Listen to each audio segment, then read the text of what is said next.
So TEDx blocked and didn't publish my third talk. How is that? I don't get it. I think I have a few theories about why that happened. So last year, I was invited to three TEDx stages. I applied to two out of three. Actually, I applied to all of them, but the first two came as the first round of applications. And then I was invited to speak at the third one. And as you know, or maybe you know, every talk on the TEDx stage should be on a different topic.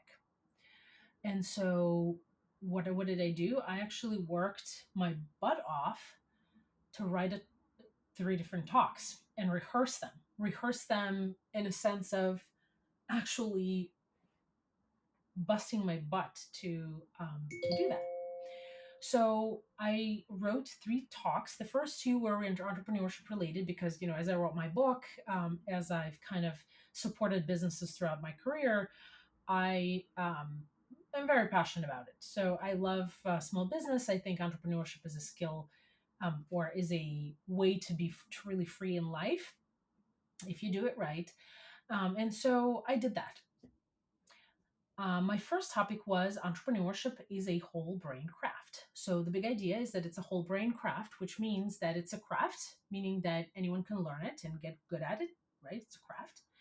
And then it's requires a whole brain approach, which means that usually businesses start with a vision, and then they have to be supported by numbers. Your left brain, your more logical brain, so that it is successful. My mission with my book and with my first and second TEDx talks was to hope to change the statistic that more businesses make it. Maybe less businesses get started, but more of them make it and less of them fail.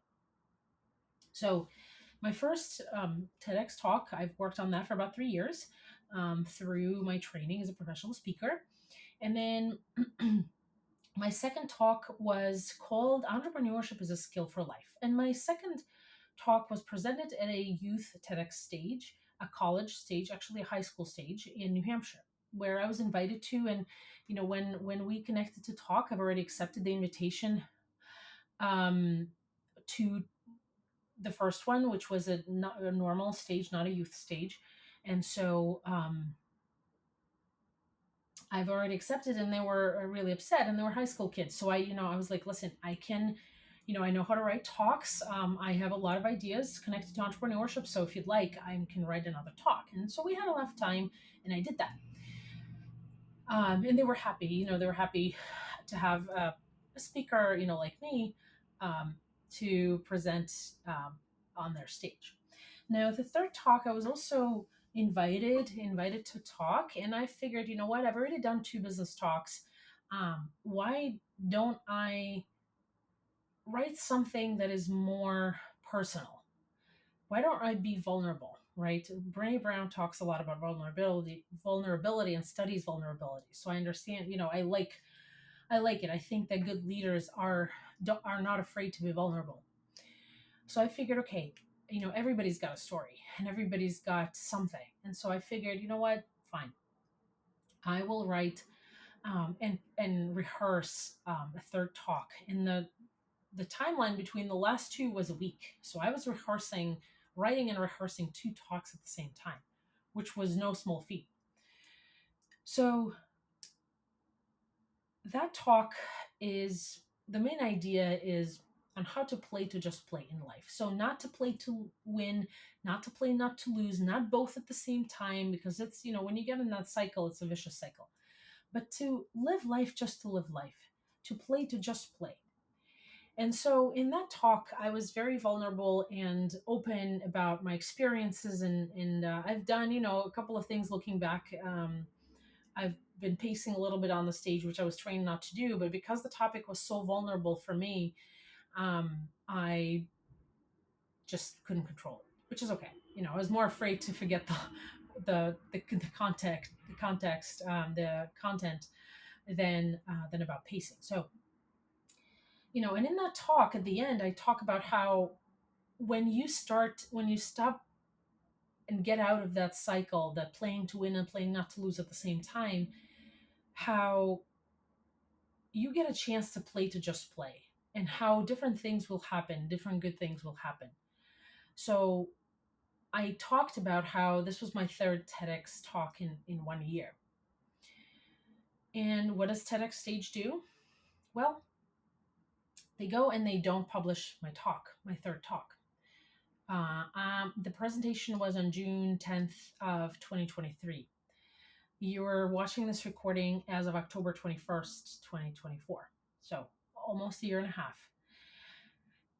And the explanation to the rejection of the publishing, which, was appealed, but I have no contact anymore with the organizers. Unfortunately, I mean, I do, but they're not responding. I'm just following up and asking if we've heard anything. But it was that, TEDx Stage is meant to give voice to people who don't have a voice. Well, yeah, but double standard much? What does it mean that I have a voice already? 1,200 followers on Instagram is a voice, is a platform. That was the argument. I have a platform and whatever. And what about, or maybe it wasn't comfortable that I was talking about being an abuse survivor. So I was thinking, okay, is this a discrimination based on the fact that I'm a woman, abuse survivor, maybe because of something else? But think of it this way: almost every celebrity author has done multiple TEDx talks, including Brene Brown. Brene Brown, if you're watching this, I love you. You're awesome. I love your topic. And it's not about you, but this is about a double standard. And double standard being people who have huge platforms like Brene Brown, like other people, are okay having multiple TEDx talks on the delivered and on the channel.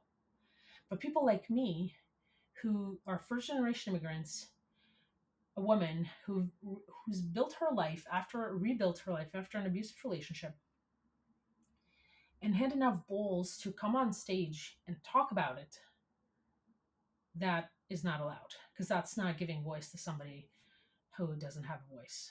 Apparently I have a voice now. Apparently I have a platform now. So yes, I am a little upset. I don't care about it as much, but I think it's something that needs to be said, because one of my values is no double standards. If I tell clients that they should be upfront and proactive in giving me stuff, their paperwork, their taxes, and all of those things, then rest assured my tax return is done first. Because I can't tell you to do something that I don't do myself. I don't do as I say and not as I do. I don't do that stuff. I always practice what I preach. If I tell you that you should have your kids on payroll and have them get custodial Roth IRA, be sure that my kids get that too. So that's the point of this. And yeah, I'm a misfit. I'm a misfit. And sometimes I pay for that with higher entry barriers, or not being published, like the TEDx talk, my third talk. And if TEDx, if you're watching this, if shame on you for doing this. I don't have a problem with that. I have a recording of my talk. Honestly, I haven't gathered the balls to watch it yet because of how vulnerable I was there. But if you feel that I have a platform now, then give me a platform. Then give me what it's due.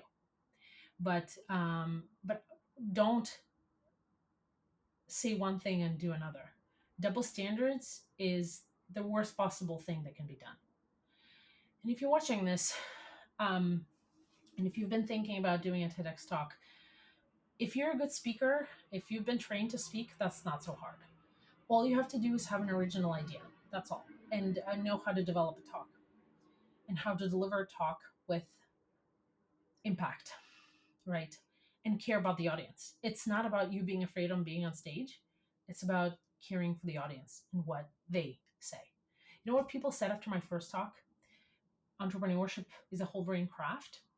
People came up to me and said, if somebody told me this in college, I would have been much further ahead. Somebody else said that, you know what, I might start that business because I can see how entrepreneurship can be that path to freedom. So I understand that what I'm doing and the statistics that I'm trying to change with what I do with my talks and my books isn't the popular stuff, isn't the scandalous popular stuff. And I'm okay with that. What we do, what I believe in, is very tangible, very people oriented, and very respectful of the craft and of the business and of the humans that I work with, because I don't work with robots, I work with humans. So if you have any questions about this, let me know. But TEDx banned my talk, and I think it's because I do have a voice.